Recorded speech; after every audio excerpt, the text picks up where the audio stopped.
Hello, my friends. Welcome back to my channel. We are going to keep reading Ella Enchanted by Gail Carson Levine.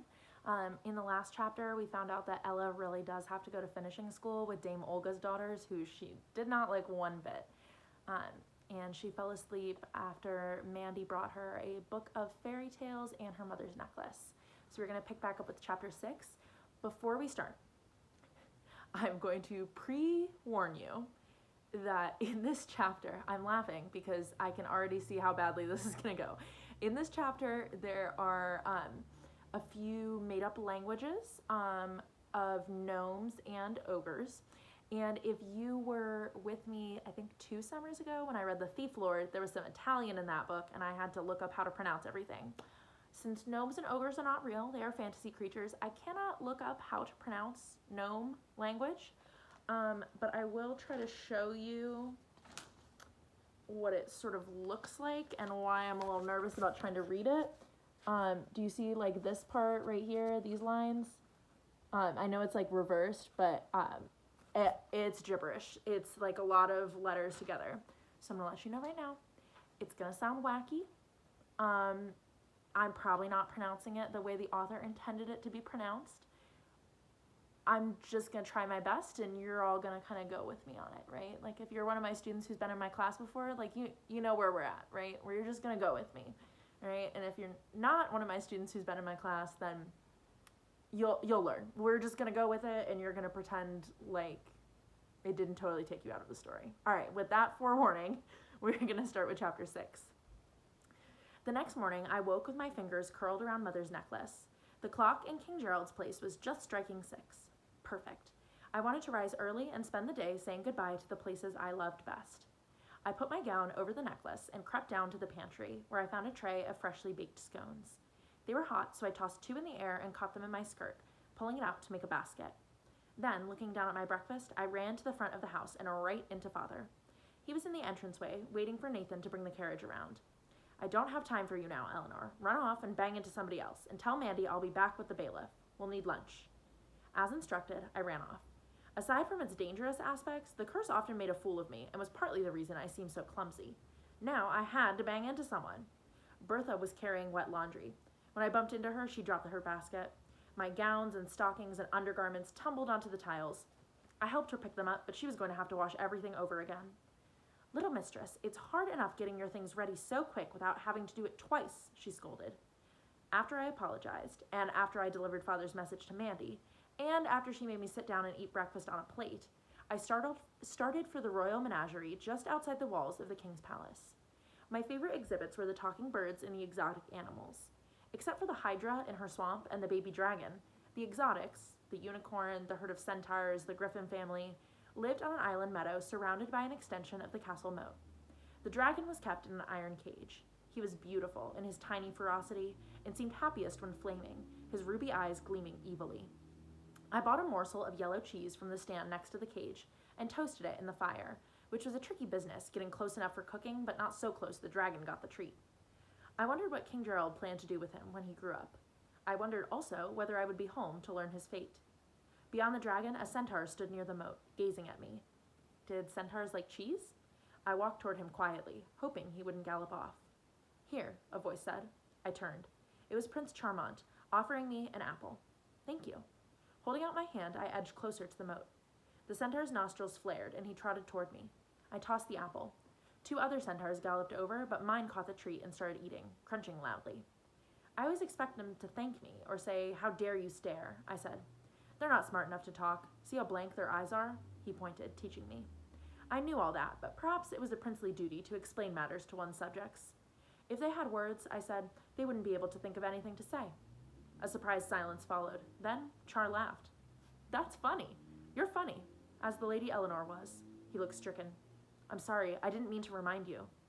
I think of her often, I said, most of the time. We walked along the edge of the moat. Would you like an apple too? He held out another one.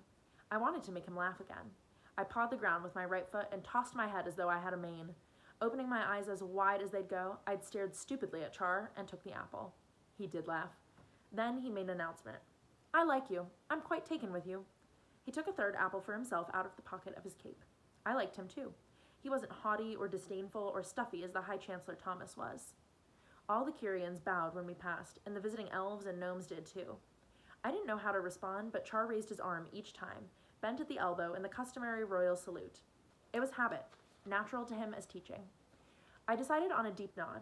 Curtsies often tip me over. When we came to the parrot cages, my other favorite place, the birds spoke all the languages of the earth, human foreign tongues and the exotic tongues of Gnomic, Elfian, Ogrese, and Abdigi, the language of the giants. I loved to imitate them, even though I didn't know what they were saying. Simon, their keeper, was my friend. When he saw Char, he bowed low. Then he returned to feeding an orange bird. This one's new, he said, speaks Gnomic and doesn't shut up. Get ready. Fwithcor evtug brizzy earth yimbok evtu brizya, the parrot said.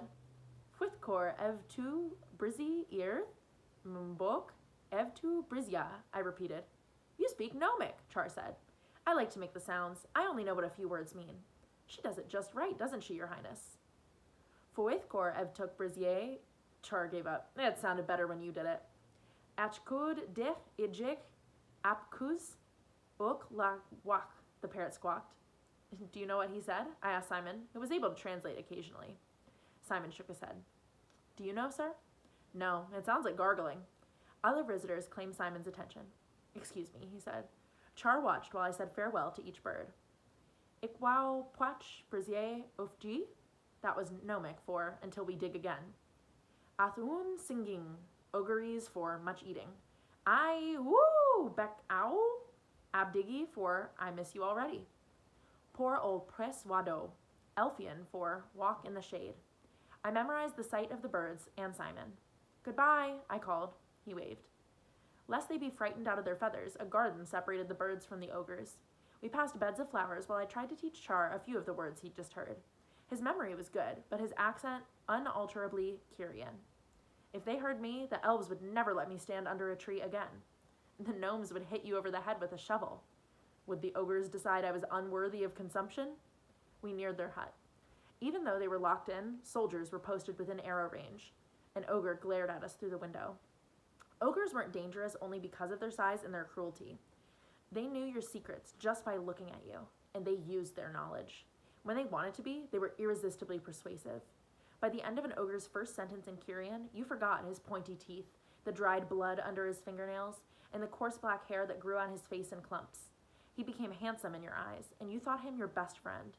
By the end of the second sentence, you were so won over, he could do whatever he wanted with you, drop you in a pot to cook, or, if he was in a hurry, eat you raw. Pwik ayuk jugo, a soft lisping voice said. Did you hear that? I asked. Doesn't sound like an ogre. Where did it come from? Pwik ayuk jubok, the voice repeated, this time with a hint of tears in its tones. A toddler gnome poked his head out of an aqueduct only a few feet from the hut. I saw him the same moment the ogre did. He could reach the child through the unglazed window. I started for the boy, but Char was quicker. He snatched him up just before the ogre's arm shot out. Char backed away, holding the youngster, who squirmed to get out of his grasp. Give him to me, I said, thinking I might be able to quiet him. Char handed him over. Zi, fra, min, the ogre hissed, glaring at Char. Zi, sning, zi, min, thush, forns. Then he turned to me, and his expression changed. He started laughing. Mu, nya, sus, hinging, imong, min, wa, zi, uiv, zi, ah, orth, ha, asi. Tears of mirth streaked down his cheeks, leaving trails on his filthy face. Then he said in Kyrian, not bothering to make his voice persuasive, Come to me and bring the child. I stood my ground. Now I had to break the curse. My life and another's depended on it. My knees began to tremble from the need to walk. I held back and my muscles cramped, shooting pain through my calves. I squeezed the little gnome in my effort to resist, and he yelped and twisted in my arms. The ogre continued to laugh. Then he spoke again. Obey me, this instant. Come, now. Against my will, I took a step. I stopped and the trembling started again. Another step, and another. I saw nothing except that leering face looming closer and closer. So it seems like either Prince Char is going to find out about the curse, or Ella is about to sacrifice a child gnome to this ogre, because like she said, the ogres know your secrets just by looking at you. So tomorrow we will have to find out what happens. Fingers crossed that it's something good. See you guys then.